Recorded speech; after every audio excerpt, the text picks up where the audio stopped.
What's going on, everybody? It's almost like these two guys with me today were new here. They needed to be reminded to make sure that they click the accept button because I both watched them go like this when they started the video. So good to have you guys, everybody. Welcome, Mike Zuber, to the channel. Mike, how's it going, my friend? Every day Saturday. Gee, I wonder what Dion's gonna say. Hey, Dion, how's it going? Welcome, Mike Dion, to the show. How's it going, Dion? Howdy, I'm doing great. I'm ready for round one. Every day is Saturday, hungover from Friday night. Yeah, makes sense. That sounds fair too. Good, good. So the thing that I wanted to cover with you guys, I know we got an awesome session planned for everybody today. And this is a learning session. This is going to be for everybody out there that ever wants to contemplate Section 8 housing voucher programs. Once a year, the HUD, or HUD, Housing and Urban Development, the government, comes out with a number called FMR, Fair Market Value. What's really cool is most of the housing authorities do not tell you that, and they do not share that number with you. But because Lumberjack is always working, I actually have that ready for you guys. So I'm going to share with you exactly where you can find the FMR. I like it. This is the FMR, 2023 Final Fair Market Rents Documentation System. They're the government. They create systems. So what's cool is you can pick your state. So let's do this. We can do this we'll do this for Mike. We'll do California. Boom. And then we can pick county, Fresno County. Boom. And then we can go next screen. Boom. And this is what 2022 was. And this is what 2023 is. Whoa. Wow. You didn't know Santa Claus had a brown beard, did you? I did not know that. So how cool is that, right? That is amazing. So that's a 10% bump, roughly. It's more than 10%. Yeah, it's more than 10, actually. Yeah. Here's what's also really cool. That's great. Because I work more than both of you. That's not hard. Your kids work harder than us. It's true. It's true. But because I work more than both of you, I actually did a bunch of the reading. What's very interesting is housing authorities are also cleared to, in many cases, go 10% above these numbers. Yeah, for exception basis or whatever they call it. So that number's raised to 40%, Michael. No. Yes. Yeah. So what you're talking about there. So at least in my market, I only can talk to the market I'm in. There are reasons to go above this. For example, area of town. Like there's a couple of pockets in town where you can get an exception for higher rate. Also quality, right? There was a time where I just did basic turns. Now I actually do full remodels, and I get rid of the carpet everywhere, linoleum flow, quartz countertops, undermount sinks, right? We just do it once and we're good to go. So we can get increased rents because of that, like exception based. And you're right. For the last 2 years, maybe it's even been 3 years, the most we could get is 10%. So what you just told me is I can do exceptions up to 40% now. The housing authority can do exceptions up to 40%. You have to hit a bunch of criteria. Oh, yeah, of course. But it's there. Yeah. And the 10%, it's not only did it go from 2022 to 2023 and it go up 10%, but they can go 10% above this number as well. Yeah. So it's almost a 20% jump in those rents. Yeah. And if you were to look at my portfolio, it is mainly, I mean, again, it's kind of a mix, but mainly if you look at my apartments, they're mainly one bedrooms that we've acquired. Yes. And so here it is. You went from 904 to 997. And again, with another 10%. We've been doing this a long time. When I started, you guys have a guess what these rents were when I started? $650. $395.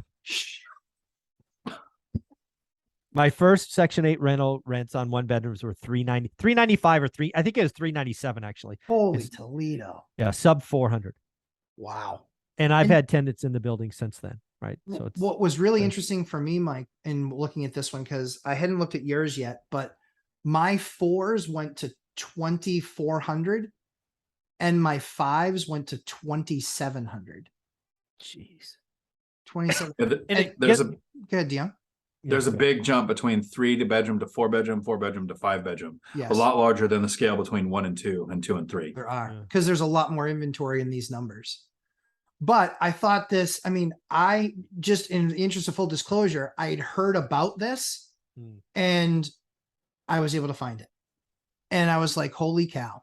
So if everybody just goes, I'm texting my property manager right now. yeah, HUDuser.gov, and then it's the portal. You can just click right on it. So what's really cool is, so that's Mike's market. Let's just roll back and we'll do good old buddy Dion. So you realize you just handed me like $10,000, right? You realize that? Yes, I do. This is why I do this, Michael. I'm here for you. You're really, I really like you. I like people that hand brown bearded Santa Claus. Brown bearded Santa Claus. Dion, so Washington, which county again? Thurston. I'm in 2, but that's the one I do Section 8 in. Okay. There's your new numbers. Wow. Yeah, so the 3-bedroom says 2069 for next year. Yeah. I'm getting You're at 2200 now. 22, yeah. I'm getting 2200 now, but I had to use the binder strategy. Right. I sent them, look, I understand you guys said, and this was off last year's numbers for 2022. They told me 18 was it. We can't go above that. And I said, well, here's all my comps at 23, 24. All they want is 22. And they sent back, okay. So guys, what I was reading here as I read through the report and literally felt part of my brain numb that I don't know will ever wake up. Oh no. One of the very interesting things is, and you have to read between the lines, but what does this say? HUD uses 2016 to 2020 for a 5-year American Community Survey. How they come up with this number is based on 5 years of aggregated data that's 3 years old. Jeez. So Imagine really watch what the that next 2 years. exactly. Yeah, exactly. That's a great point. That's going to get, and it'll be skewed for 7 years, right? The next Correct. 2 plus 5, it's going to have this big freaking, it's going to be like a, I don't know what you would call it. Something going through a snake. Yep. Oh, wow. So when I was reading that, that's exactly what I picked up on, which was, wow. So we haven't even started to account for these numbers in the 5-year span. You're right. Yeah, exactly. We haven't even because started 2021 was the big jump. Yeah. Correct. 2021 was when they really started jumping. So now this is going to start to accelerate. It's going to go faster and faster and faster.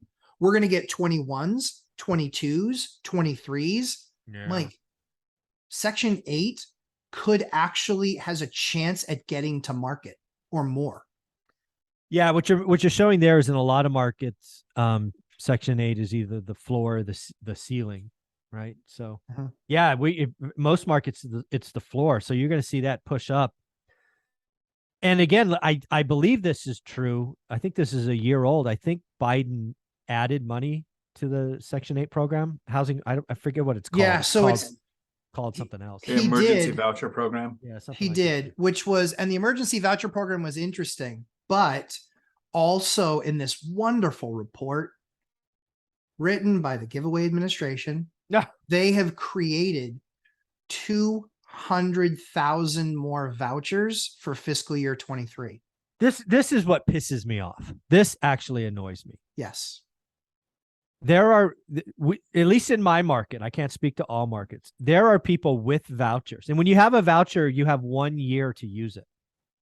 There are people with vouchers today that can't use them because there's no supply. Correct. In my market, because of California's eviction moratorium, there are a lot of landlords that used to accept Section 8 that have decided to sell their properties instead of deal with this craziness. So they're losing inventory, and they're losing inventory of the affordable rentals. That's right.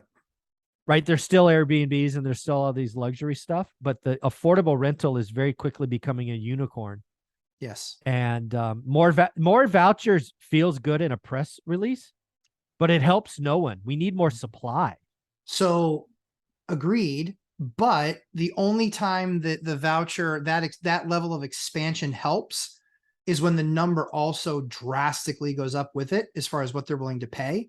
Yeah. Because that's going to be the gap. So it no longer then has to be affordable housing anymore, because now they're paying what market's paying. So now there's going to be that much more competition for the units that are out there. And so I wanted to show you guys a couple other things. Was The American Rescue Plan for 2022 provided another 100,000 vouchers. Mm.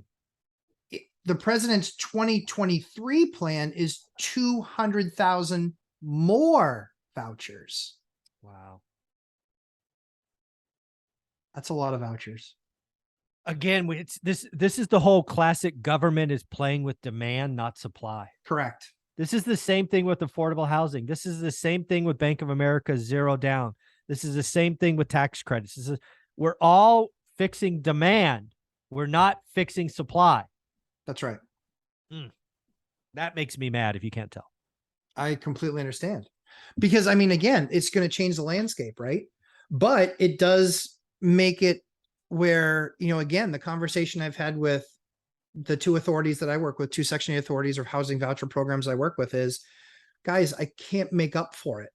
I can't make up for you want me to take 20% less for a unit. We're not that close, you know? And so I think that this really does change it. Dion, what's your thought, my friend? It's exactly that. I mean, and when you do the binder strategy, if the person says, I want my rent to stay where it is or go down, obviously you're not going to renew the lease. Yeah. Exactly. So if Section 8 says the same thing, you know, the person with the ability to walk away has the power.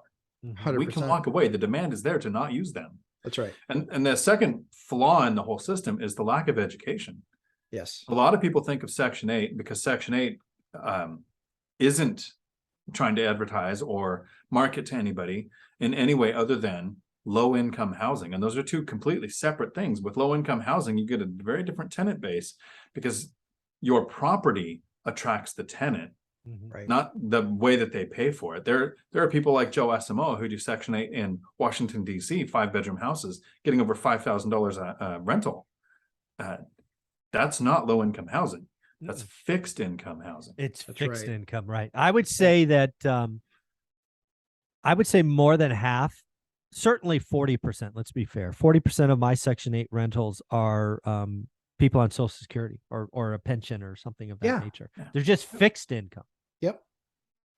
I mean, I was shocked to see the number go up as much as it did. Oh yeah. I was. What then is your show your numbers? Yeah, sure. I want to see My yours. numbers are, let's first go to, here we go, share screen. Don't worry, this isn't my first week using Zoom, even though it looks like it.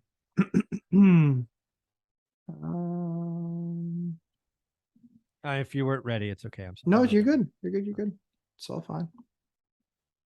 We're smart enough to pivot here at Lumberjack Landlord. Let's see here. Yeah, so we looked at, so I then took these numbers and I called housing, but these are my number jumps. Oh wow, even a little bit more Yep. percentage wise. Yes. Now again, you have bigger stuff, so most of your stuff are 3 and 4s. Most of it's 3s and 4s. Most of it is, or the I have a lot of 4s and 5s. Okay, because yeah, I have a half a dozen 4s and 5s. I have mainly 1s and 2s. Yep, I've got a decent amount of 2s, but even the 2s for me, Mike, look at this number. Yeah. $13.99 to $15.63, and Mike, they're going 10% over this. Yeah, It's what is $1,700 market. Yeah. $1,700 for a 2.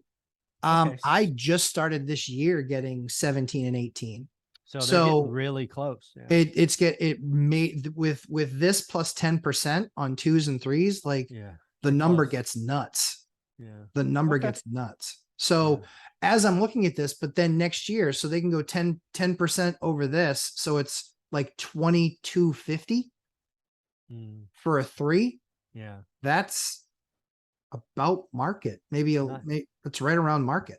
Well, having been in part of the Section 8 program or affordable housing for 20 plus years, it's good to see, because there were many years the answer unfortunately had to be no, because you were so, like you were saying, you were just so far off market, right? Yeah. I can't, if market's 900 and Section 8 it's 650, there's just no here to there. But to see that they're getting closer and closer is really awesome. As somebody who cares about the program, who has every house available for Section 8, I like to see it. It's nice. I think one of the other things that's also really interesting though is that so Zillow got in trouble because of a broken algorithm and formula. Open Door, same thing. OfferPad, same thing. So I look at this and I go, it's your broken formula. You're basing it on 3-year-old data for a 5-year backward trending. Yeah, it'll only become obvious, when we get 21, 22, 23 data in there. Holy cow, when we get that data though. That's so I guess, I mean, yeah. So I found this, I've been talking a lot to Section 8 over the last week. I'm sorry. I just have to ask, can we look up Austin, Texas? Yeah, go for it. Sure. We can. I hear Texas is going crazy. So it sounds like Austin County. Yeah. The idea is to find people who have a housing voucher, but can't find a place because there's no inventory, because owners don't want to take a 20% haircut, and tell them, don't worry, just live in your car for 2 years. And then the data will finally get to the point where they'll pay an actual rent that you can get a unit from. Yeah. Well, look at these rents. These are nothing. These are nothing. It's like 4 or 5%. Yeah. Very different than the markets we're in. That's very interesting. Yep. Everybody talks about Texas is like the place to be. First off, you have all these crazy property taxes, which get reset every year. Enjoy that. Same. Now you have Section 8 not going up. Basically, this is nothing. How about Miami? Let's go nuts. Let's do one more. I'm just curious. All these hot markets. What's going on? Miami. I'm a 9th grade dropout, so Miami's in Florida. Correct. Oh crap! Here we go. Florida. It starts with an F. Yeah, where'd I go? Oh, there we go. Sorry. Oh, what? What does it start with? Oh, what? Is Miami and Dade County? Yeah, Miami-Dade. Yeah. Pitbulls. There we go. Here we go. Yeah, Pitbull's home ground. Here you go. Miami-Dade. Worldwide, right, Mike? Yeah, you go, Mr. Worldwide. Look at this though. Concert twice. Oh, it's decent. Yeah. Yeah, you're not getting a 4-bedroom in Miami. Like that neighborhood's a demilitarized zone. Like for $3,000, like you're not gonna find it. I mean, most of that's gonna be a tough find. But this, like, I'm sure there's tons of that stuff. Like $1,550 for a 1-bed. That's not bad. Yeah. I don't know these markets. I hear everybody talking about them. So I guess I was shocked that Texas Section 8 didn't go up much. So that was interesting. It is. Okay. It's amazing. All right. Well, hopefully I brought value to the group today. You always bring value. I appreciate you. I've got to roll to my 10 o'clock. So yes. Thank you very much. Three Amigos is always fun. You guys are amazing. Thank you for that live stream yesterday. Shout out Quiet Quitter, which is one of us. He was actually quietly quitting. Well, we'll let Mike go to his noon, but Mike, tell everybody where they can find you first, my friend. One rental at a time, and I will be doing my live stream 8 a.m. Saturday for 60 minutes. Get on early if you want to ask some questions. That's right. Or super chat. Even and then you jump to the front of the line. Exactly. Dion, where can everybody find you, sir? Right here on YouTube, pretending I have things to do, like every other day. My live streams are Tuesday afternoons, 4 p.m. Pacific. It's Dion Talk Financial Freedom. Yeah, I'm like, Dion, can you do this? Yeah, of course I can. Already show off. I get it. Yeah, I get it. I'll walk down and watch a movie in an hour. Yeah. That's my day. Yeah, Dion's like Dolby surround sound, always available. I'm the Lumberjack Landlord. Thanks so much for coming and hanging out with us, checking out this awesome video. Go to the site, do your own research. The data's all there. I can't believe I found the site. Super pumped, super thrilled. It was actually worth the 15 hours I spent on the phone with Section 8 this week. So Lumberjack Landlord, subscribe, hit that like button, and check us out on our live streams this week. Mine's 11:30 a.m. Eastern time this Sunday. Thanks so much, guys. Mike, Good luck. We'll talk soon.